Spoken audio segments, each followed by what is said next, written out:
It started with a $4.98 RGB LED strip. That's it. $5. Something I didn't even buy. And somehow it escalated into full-blown psychological warfare inside a big-box hardware store, where two grown adults quietly tried to break each other's sanity without ever getting caught. By the end of this story, one of us would be questioning reality itself. And no, it wasn't me.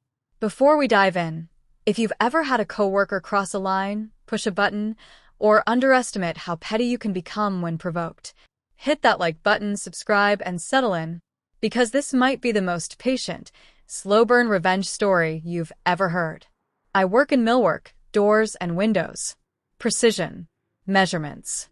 Clean lines. Done? Dan works in flooring. Dan is the kind of guy who always smirks like he knows something you don't. Not loud. Not rude. Just confident in a way that dares you to challenge him. And I didn't. At least not at first. This whole thing began on a random weekday shift. There was a side stack, one of those cardboard displays vendors shove into aisles, stacked with $4.98 RGB LED light strips. Cheap. Flashy. Totally unnecessary. I grabbed one absentmindedly, walked over to the flooring desk, leaned against it, and debated whether I even needed it. I didn't. I set it down on Dan's desk. And then, I forgot about it. A week passed. I came in one morning, coffee in hand, mentally preparing for another shift of explaining door swing directions to customers who swear they know what they need. I set my mug down and froze.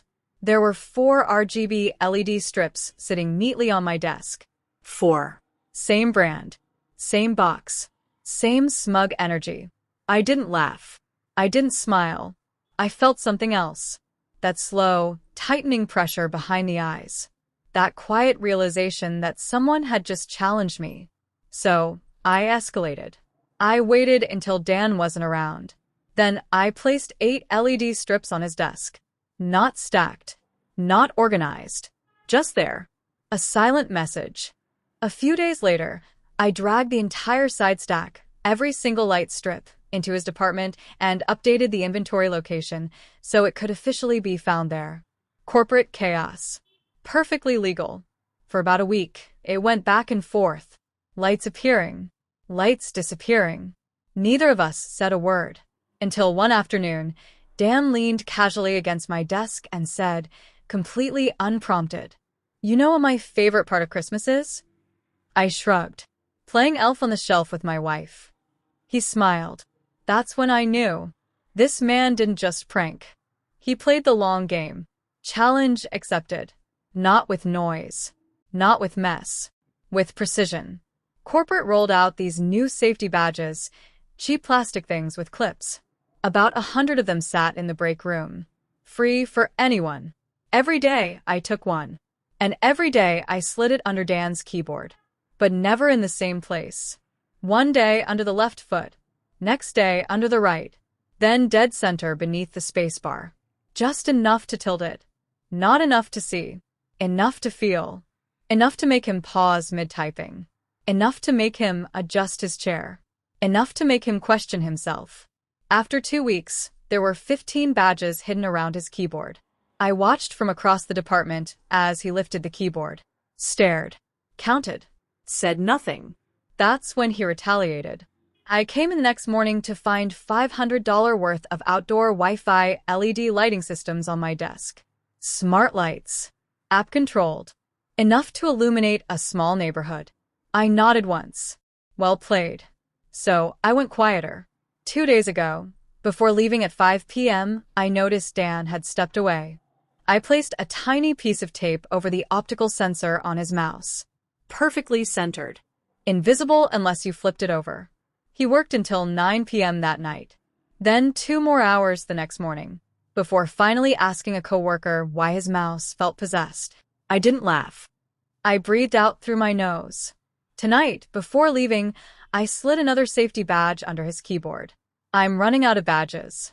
I'm thinking about googly eyes. Because at this point, I'm committed. The next morning, Dan arrived early. I knew because when I walked in, there was nothing on my desk. No lights. No boxes. Just a single note. Truce. I walked over to his desk. His keyboard was gone. In its place, a perfectly level desk, No valles. No tilt.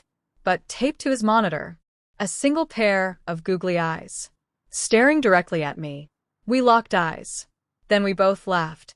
Hard. The kind of laugh that only comes after mutually assured destruction. Some battles aren't about winning. They're about respect. And sometimes, the most satisfying revenge isn't loud.